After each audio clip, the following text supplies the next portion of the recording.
All right, why is art so expensive?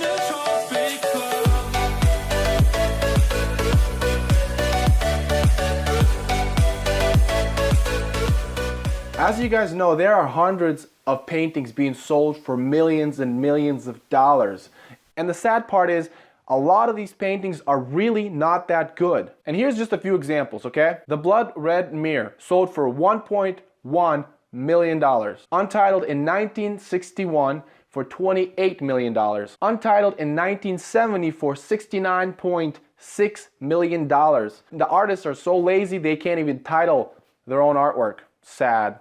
Anyways, moving on. Blackfire won for $84.2 million. And the last one I want to mention is Anna's Light, $105.7 million.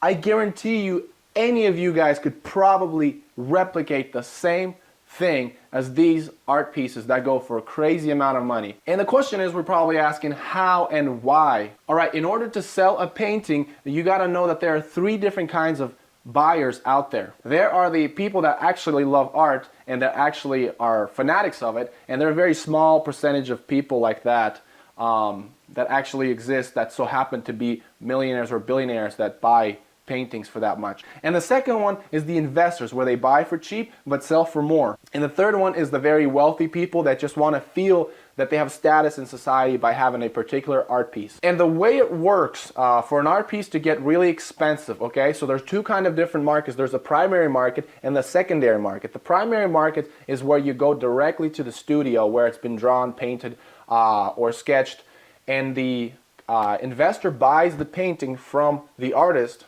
And then there's a secondary market where it's been resold several times, right? It's the second, the third, the fourth, and the fifth time it's been resold, and that's called a secondary market. The secondary market involves an investor, okay? The sad reality is that no longer is it the artist's skill, most of the time, dictates the value of an art piece, but it is the investor's skill in business. A good investor is not just an investor that kind of has an idea of what art is, but a good investor has connections with people with deep pockets. I'm talking about billionaires, I'm talking about museums that are willing to pay a lot of money for a particular kind of art. In the art world, there's not museums that just have all the different kinds of art. Museums, if you notice, they have a particular style on each kind of museum, okay? So now the investor has connection to different types of fans out there, okay? Different types of people that have a particular taste in the particular art. So when he walks into a studio and he sees a painting that he knows for a fact will be loved by so many people, he's gonna buy that piece of painting for about, say, $3,000, $4,000, $5,000, but then he resells it to those fans for about $100,000 or $500,000. And then what happens is, if the painting is resold several times, the investors or the people that want to feel really important in society are now reassured that the painting is good. Now, the key word here is reassured, okay? Because they might not have any clue of why this painting was sold for such a price, but the fact that it was sold several of times reassures to them that this is a valued painting.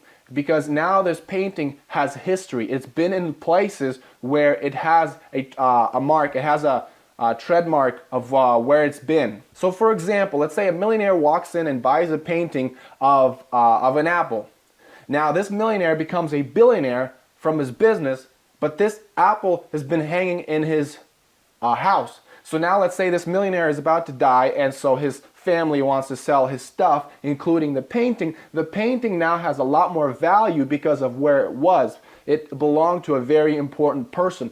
It is not the skill of the painting that now dictates the value of it, but rather the history that it has. So in a system like that, that's how we get those paintings to get on walls with such big numbers underneath them. You guys might think this is kind of ridiculous. Why would people do that? Why not just enjoy art? But the thing of it is now we've gotten to the point where art is no longer art, it is a currency. So just like Wall Street, it's no longer about making the product or making a world a better place. It's about seeing the opportunities and making a lot of money from it. Art auctions work very similarly. So now this art has become a sense of currency in between countries, in between very strong leaders, very powerful leaders, in countries where they're now exchanging finances by just selling and buying artwork.